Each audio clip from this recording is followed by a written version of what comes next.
Hi guys, so on today's video I'm going to show you how to replace drive motors on a M1 go-kart made by Rosso company. Those are the motors that will come from the company if you ever need to replace those. It will come fully assembled, just basically plug and play, but there is some procedure that has to be done in order to replace it. So you will need a Phillips screwdriver. I'm going to use my impact driver instead. You will need a stubby short screwdriver with a Phillips bit, and I will show you where to use it later on. Either one of those. I have a flex screwdriver and I'm going to use this one. It's more handy for me in many cases. You will need 8mm socket or wrench. You will need a flat small screwdriver. You will need a 13mm wrench and 13mm socket. Doesn't matter if it's a deep or short. So I would recommend you to use some kind of piece of cardboard. I'm going to use this foam to lay underneath of the machine when I'm going to work, and I'm going to use this plastic bucket under the machine so it will not be sitting on a steering wheel. So I'm going to put the tools beside, and let's start with removing some of the plastic bodies. So removing the flag first. Okay, now we have 4 screws that hold in this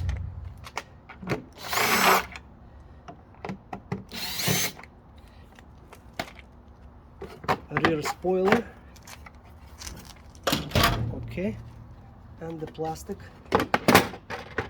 just lifted up. Okay, now you have access to the main controller and to the both motor plugs. So just push this plastic top just like this and unplug it. Even if you're replacing just the one motor, go ahead and unplug both of them, because you don't know which one is left or right wheel. Then you will need to pull those plugs out when you will be replacing them. So you can push them right now. Okay, now I'm going to lift up machine just like that, and I'm going to use this plastic bucket.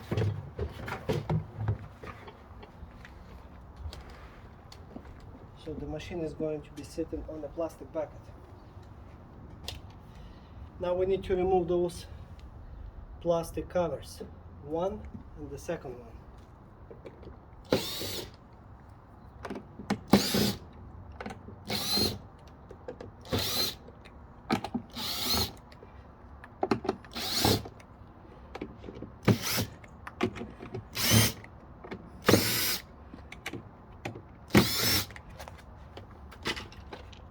Okay, so lift it up.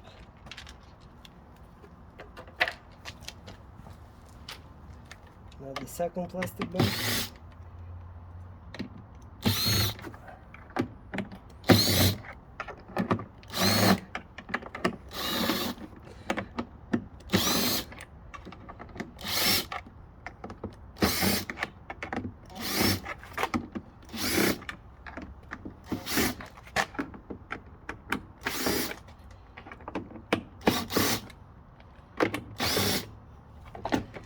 Okay, now we remove the second protection plate, and now we can see the actual motors that we're going to replace, but not yet. We have to remove those clamps that hold in the motor to the frame. So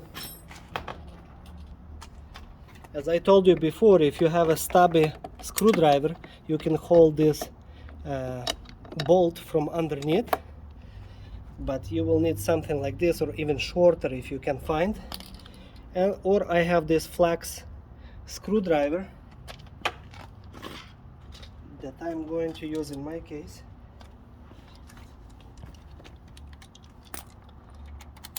and this is 8mm socket right here. So I'm going to hold it from the bottom.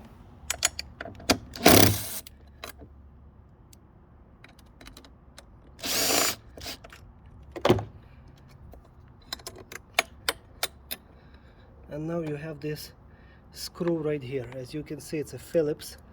Now when you're going to put it back, you don't have to do the same way as factory did. So you can install it, the head from this side and the nut from the inside, so you can hold it with the wrench. Okay.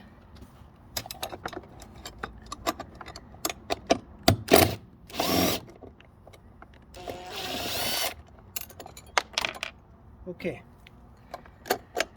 As you can see, we've been removing this clamp that holding motor to the frame. Now once we remove that, now we're going to open the cap from both sides of the wheel. So that's why you need small flat screwdriver. Just pry it out. Okay.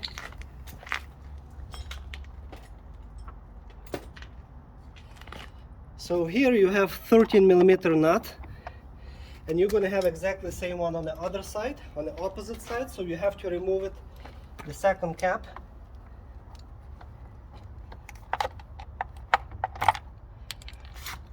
Now, that's why you need two 13mm sockets or wrenches. So, because this is a straight axle going through both wheels, and you are going to hold it on one end and remove the nut from other end. It doesn't matter which one you're going to remove. Whichever nut is going to get loose first, that's the one you remove.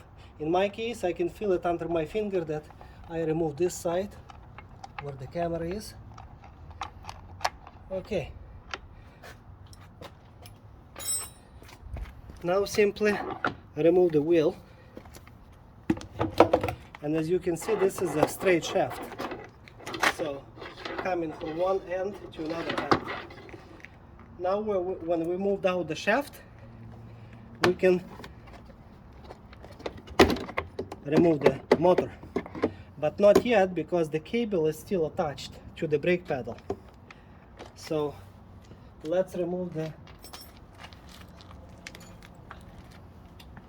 the cable. So in order to remove the cable, you have to loosen up this plastic cover right here. So one cover, and you need the top one also to have better access.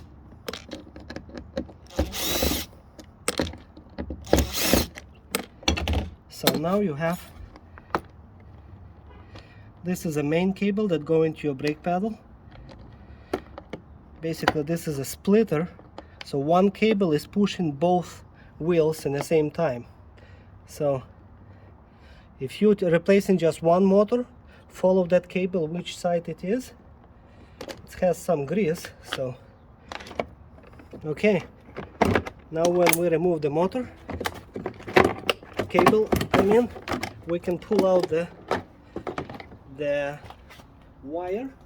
We have one more clamp which is holding this overheating relay to the base.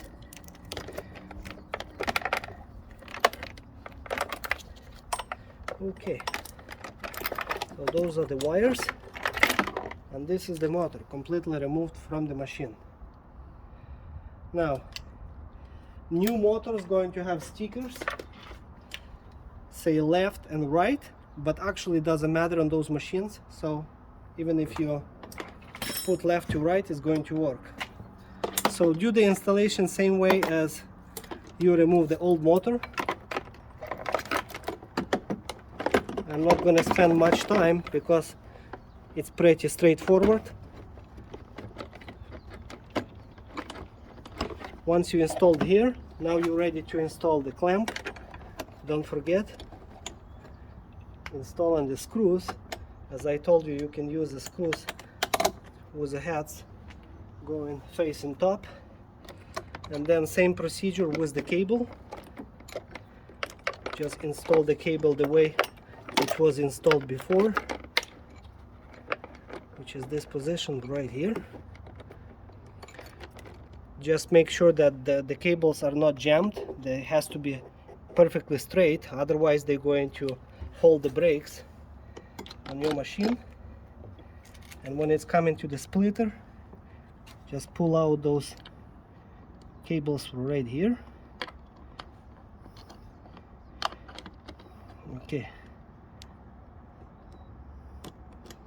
Yeah, it's a little bit greasy, but yeah, and don't forget that it's going to face down when you install it here.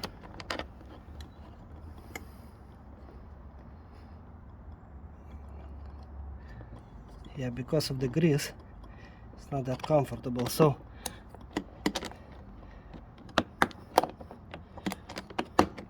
yeah, the cables must be flush with the plastic cover, otherwise it will not hold.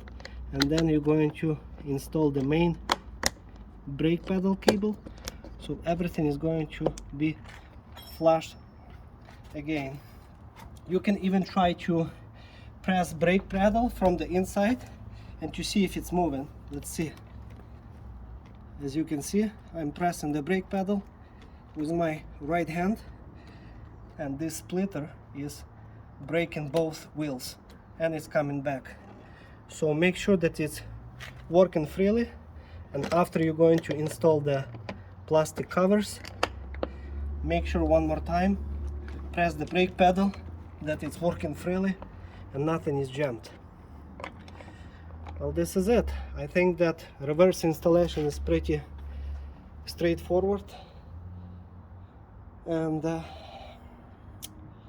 work is done. Thank you.